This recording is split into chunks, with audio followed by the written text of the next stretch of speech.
Hi, I'm Jim Davis, and I work for this guy. And today I'll be visiting with you about the art of funny. Now, just exactly what is funny? To be honest, I have no earthly idea. No, seriously, because my fear would be if you ever tried to dissect funny or humor and take it apart and try to understand it, I think you would destroy the beauty, the delicate nature of the whole art.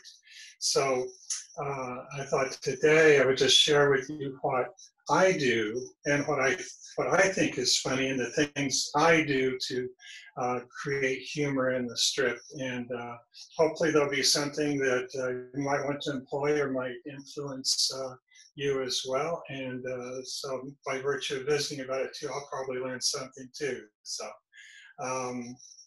the thought is that with humor, it is such a powerful thing.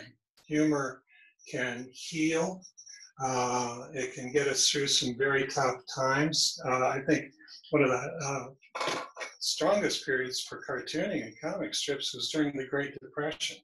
Everybody went to the newspaper and read the comics for a little bit of relief, or a bright spot during a very depressing time. And obviously, we're in the middle of a pandemic now, and people need humor. And with everything going on right now in the world, people need humor even more so. So while I don't do any social or political comment with Garfield, I couldn't help but look at the pandemic and see if there were some elements to it or some situations that people could relate to. And while I always like to treat subject matter with a great deal of respect, that I couldn't help but do a little bit, give a nod to the situation. So here's something that I did. This actually was today's strip. It ran this morning, and there it is. And the little nod to social distancing at any rate. So I had great fun with that. But also humor, believe it or not, I think can be disarming in that it can take a very serious situation and make everyone relax. At one point, I honestly believe that humor determined the outcome of a presidential election. That was like a million years ago. I was sitting on the couch. And I want to share this with you. It's something I saw, and I honestly believe it influenced the election. You already are the oldest president in history, and some of your staff say you were tired after your most recent encounter with Mr. Mondale. I recall yet that President Kennedy had to go for days on end with very little sleep during the Cuba Missile Crisis. Is there any doubt in your mind that you would be able to function in such circumstances? Not at all, Mr. Truitt, and I want you to know that also I will not make age an issue of this campaign. I am not going to exploit, for political purposes, my opponent's youth and inexperience.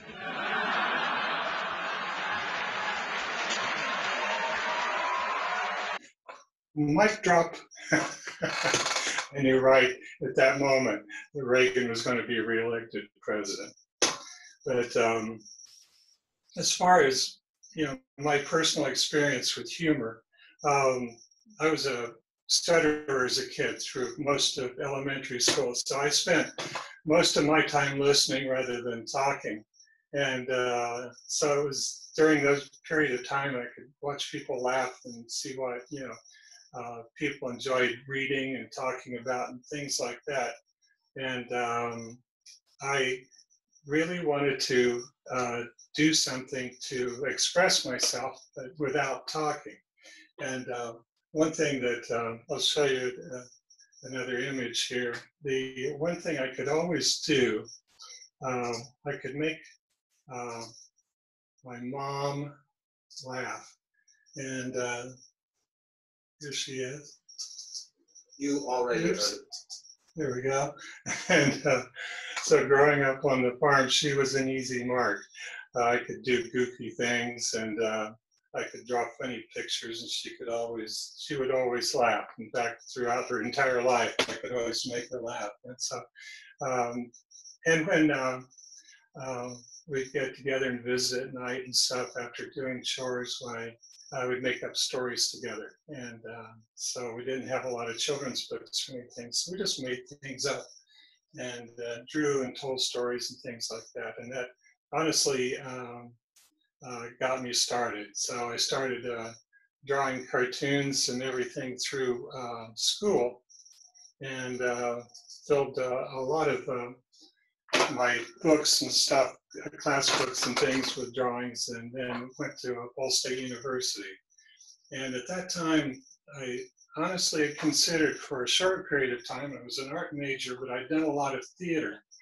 And I thought maybe I could be a stand-up comic. I could do something with comedy, and I'd work up routines in the fraternity house and stuff like that, and do stand-up comedy at fraternity parties and things like that.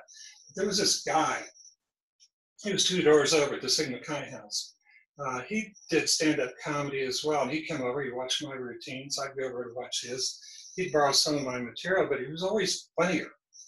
Every time, he'd take my stuff and make it really funny. And so I thought, well, maybe I'll just stick with the art, but if I couldn't be funnier than some guy 2 doors over, by the way, his name was David Letterman. And one time, it was during homecoming, and he had a band. It was,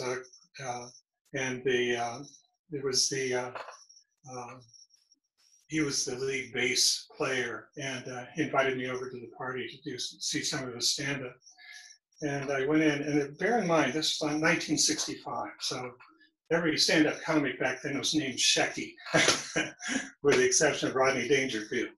And so I was standing in the back of the room. He got up on stage, and raised his hand. He goes, "Be honest now. How many of you are having the time of your lives?" And they started laughing. And I'm standing in the back going, I didn't hear a joke there, but they're laughing. This was during Vietnam as well. And he said, "Oh boy, I know I am." Now they're really laughing. He said, "This is more fun than an adult ought to have." Now they're screaming. And then it hit me. It wasn't exactly what he was saying or how he was saying it. He was saying something we all related to. He was saying what we were feeling, and he was doing it with attitude. And he was relating and really communicating with the audience. And that really it was like an epiphany as far as understanding that kind of humor and that kind of relating to the audience. And so it really did have an effect on what I was doing with writing years later when I became an assistant to Tom Ryan on the Tumbleweeds comic strip. I was trying to get Garfield started at that point in time, and I remember visiting with the editor of the King Syndicate at the time, Sylvan Bike, great editor who helped Mort Walker get started with Beetle Bailey and such. And I remember him, everybody had an opinion on what makes humor and what makes popular strips. And I remember him saying, "You know what makes a popular strip, young man?" I said, "No, why?" He says, "Have your main character get hit over the head at least once a week." And so I wish it was that simple. I'd have him get hit over the head every day. But at any rate, when I sat down to create Garfield, based on what I'd seen for working 9 years for Tom Ryan on Tumbleweeds, and being a great fan of Beetle Bailey and Peanuts and Blondie, a lot of the great strips, I wanted to work with characters that had great relationships. Because if they each had their own personality, with time, writing for them would become easier because we could rely on the particular quirks of each character's personality. You didn't have to do the big broad gag every single day. Plus, humor comes from conflict anyway. If everybody agreed and everybody looked alike and everybody got along great, there would be no humor whatsoever. Humor comes from contrasts: tall, short, fat, skinny, smart, stupid, dog, cat. And so I purposely set about creating a character that was very strong and had certain personality traits. And then I created all the other characters away from that character, making sure that they were very different or different enough that we would have that kind of conflict that would create the humorous situations. And so that took some time writing for them over and over again and seeing who performed and who didn't perform. And even after I started the strip, I watched the fan mail, listened to comments from editors and things like that. Some characters didn't perform very well. Lyman, John's roommate, didn't perform that well, so I let him slide away. And with time, I felt like I ended up with a good cast of characters who played off each other very well and really related, because it's those relationships, I think, that also resonate with the readers in that they create a certain warmth, a certain affection with the reader, and you can rely on them day in and day out. So at any rate, I wanted to do the kind of humor too that leaves the reader feeling better after they've laughed than before. Well, it's relatively easy to do a kind of a shock gag or a bodily function gag or things like that. Sometimes it creates a nervous kind of laugh and you don't necessarily feel better. So I wanted to create the kind of humor, the kind of gags that people could relate to, because essentially I wanted to hold a mirror to the reader and show their lives back. And so if you can get that kind of familiarity going with the reader, again, that breeds that kind of affection that brings them back time and again. So I worked very hard on that. And because I felt like that it's really the humor and the characters and everything we do as cartoonists is not about us so much as it's about the reader. Everything's about the reader. What would they enjoy? What keeps them interested? What keeps them engaged? I didn't want to do the same kind of gag every day either. I changed the humor up and the nature of the gags each day so that nobody can predict exactly what Garfield's going to be doing. He's not going to be eating lasagna every day. He only eats one day a week, only Monday. And so on Monday, I usually do a kind of a down gag, a relaxed gag, things like that. By Friday, it's a pretty up gag. He's really happy. And on Saturday, I run what I consider the weakest gag, because I think nobody reads the comics on Saturday. They're not at work, they're not at school, and they're off doing other things on a Saturday usually. So I try to mix up the broader gags with the physical gags, with the kind of sweet gags, and then the thoughtful kind of gags, and stir them into each week for a little bit of variety, and introduce other characters as well.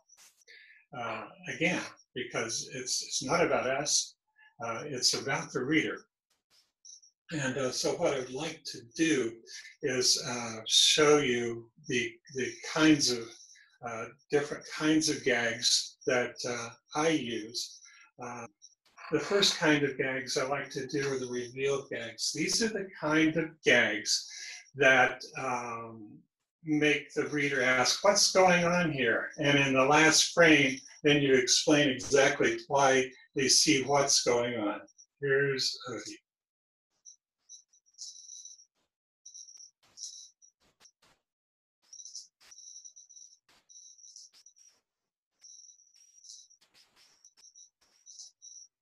Boom, the punchline. They're great fun. Obviously, a lot of cartoonists use this kind of a gag with great success. And here's one of my favorite zits that ran just recently. There's great animation as well in that strip. And also BC, very recently.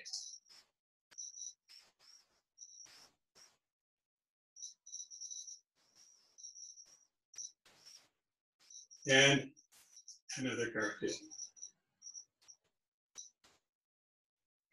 It's always funny, I think, when you dress an animal up anyway. So that's a guaranteed laugh. I don't even have to do a punchline on that.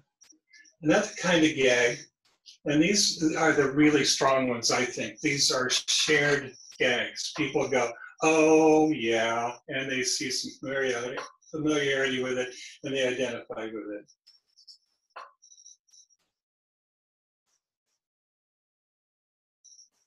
Who hasn't felt like that in the morning? And of course, Garfield's classic situation.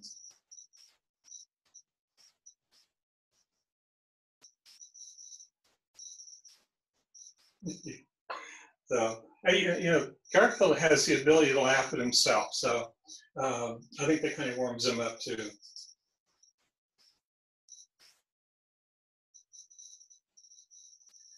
One of the things I like to do is, for the humor, is funny drawings. I think it's important when creating a feature too, to create what they call in writing a reality level. How much can you squash and stretch your characters? Garfield doesn't talk, but he does think, and but he does dress up occasionally. So I've established this reality level, and I try to stick to it. But now and then, when we try to get funny with the funny drawings, why we really stretch the reality level. So here we go. I work with some assistants, Gary Barker, Brett Koth, Dan Davis, and we all like to get together and draw to determine, what would happen if Garfield hit a tree at 100 miles an hour, or what would happen if we do drawings to kind of stretch the characters and have fun with them. So occasionally we do things with Garfield and play with some of the characters to just see what they would be like. What would Arlene be like as a superhero, for instance? And playing around, sending Liz to the beach. What would she wear? And then situations of what happens to John, he gets yelled at and things like that.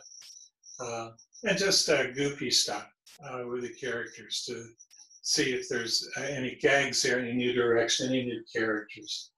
And then we take the funny drawings and we put them together in strip form. Here's a Sunday strip. This situation was sent for no other reason than to get to do some funny drawings. So we did it. It's a photo album going to the beach. Poor John. This is half the fun. It's fun working with a jellyfish.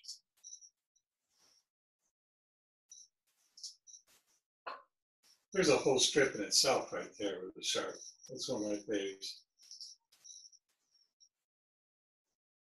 And the punchline. Here's another one that's funny drawing. Dress the cat up and burping.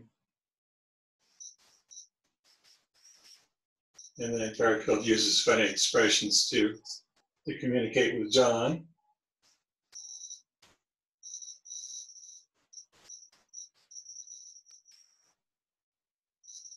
And another one.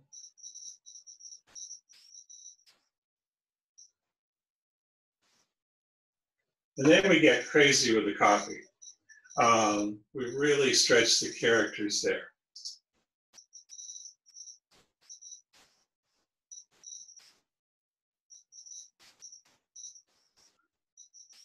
Another kind of gag too is what I call, it's what you don't see. And that's, I have to admit, simply because sometimes I don't feel like I can draw something funny enough. So I take it out of the frame, and what's out of the frame is actually funnier, I think, in the reader's imagination than what we could ever draw.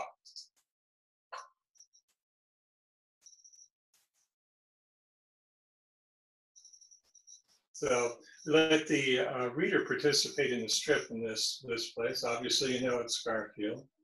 And so that can be used, I think, to a great effect in a lot of situations. It also gets you more space in which you work, because some of the action, some of the characters are actually out of the frame. So you bought more real estate as a result.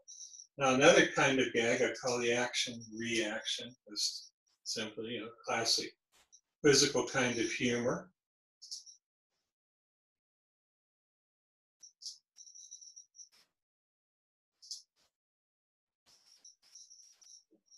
The fun with this gag was trying to figure what John was doing at the time Garfield sneezed, and just exactly what would happen to all the food and everything on the table if it were the great force. So this one was great fun to design and draw to get the right effect. And the beauty about cartooning too, nobody ever gets hurt. They all bounce back in the next frame. So it's not really so much violence as a sight gag.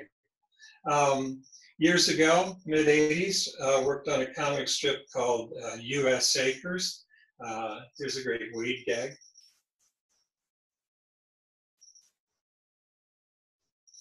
Just simple, straightforward. I like simplicity. I usually work with a tabletop and 25 words or less. That helps the eye move through the gag more efficiently with that kind of cartoon timing of reading and looking at an image rather than having to look at different angles or dramatic angles and a lot of words. In fact, to that point, occasionally I'll do something in pantomime. I actually published a book called Garfield Speechless that featured all of the strips that didn't use any dialogue at all. And here's an example.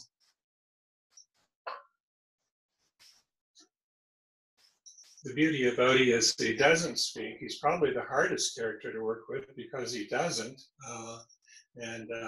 But it's a great challenge to do this kind of physical humor with him.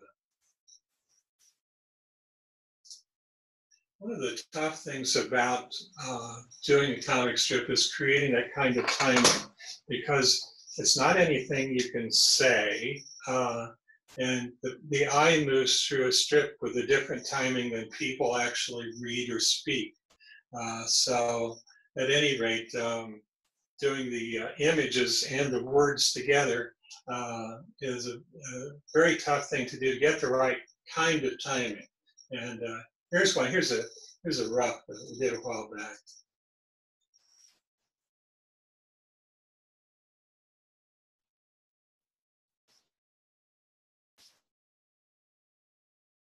That was one. Here's another one.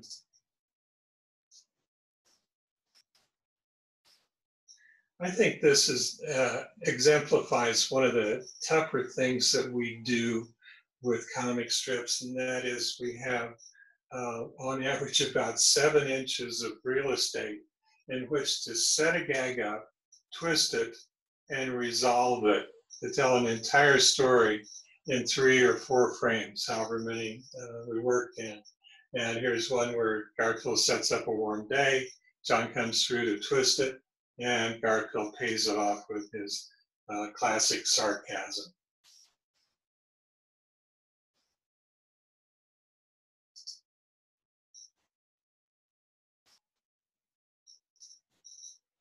This is also a funny drawing gag and also relationship gag. So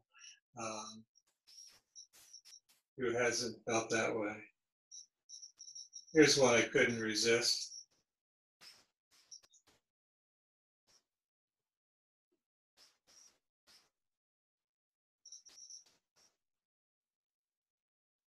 Usually I stay away from proper names and things like that because comic strips do run in international markets, but couldn't help that one when the idea came. Here's another one.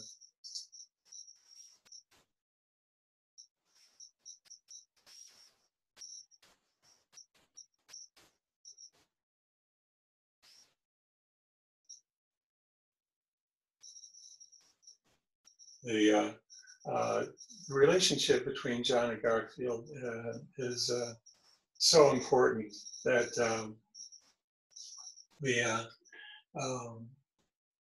over time, people grow used to those relationships, and we can really take advantage of them, and that's a fun thing. When I got the strip started and we got my feet under me, the other opportunities started coming up, and we had an opportunity to do television. And so television, of course, was a whole different animal. And we wanted to do the same kind of humor, of course, protect Garfield's kind of humor and the relationships that he enjoyed in the comic strip over those years. And I found, surprisingly, that animation was a little bit easier than doing the comic strip, in that in order to do a gag, we had other things to use. We had other tools. We had music, we had sound effects, we actually had voice. And so the trick was getting the right kind of voice that reflected the Garfield voice that was in the comic strip. And fortunately, Lorenzo Music came along. He had the ability to take a line and throw it away as if he could care less, with great laziness, but yet do it with great comedic timing. And that helped a lot. But in defense of humor, we actually, Mark Evanier and I did a very interesting agreement with CBS. This was in the mid-'80s. So interesting, in fact, that we worked with CBS for 5 years without a contract. And it was basically that we were going to be allowed to do cartoon shows simply for the sake of humor, with no educational or socially redeeming value whatsoever. And we agreed not to offend anyone or to do any strong material. And we worked like that for 7 years and had great fun doing it. It was just for the humor alone. And and that series actually is still in rerun today. And so we had great fun doing that. And again, it supported everything we were doing in the comic strip. And so never underestimate the value of a great gag with a great feel. And I learned too that even though I talked about studying these kinds of gags and things like that, I learned from looking at the other cartoonists that it occurred to me, you know what, they're having great fun doing this. And that's the secret. If you have fun doing the strip, the fun's going to translate right through to the reader. You can't fool the reader. By virtue of being able to look at a two-dimensional drawing and some words and relate it to real life, takes the ability to draw abstract relationships. And the ability to draw abstract relationships requires a little higher than average intelligence. And so the average comics reader has a little above average education and work and everything. And so you never need to write down to them or explain anything. Cartoon readers are right there. And so it's there's a lot of things, a lot of places you could take them, a lot of things you could do with them once you've introduced your characters in the situation. So if you're having fun doing it, they're going to have fun reading it. They just sense that. So everybody hang loose, have fun, and it's all about the reader. Thank you very much.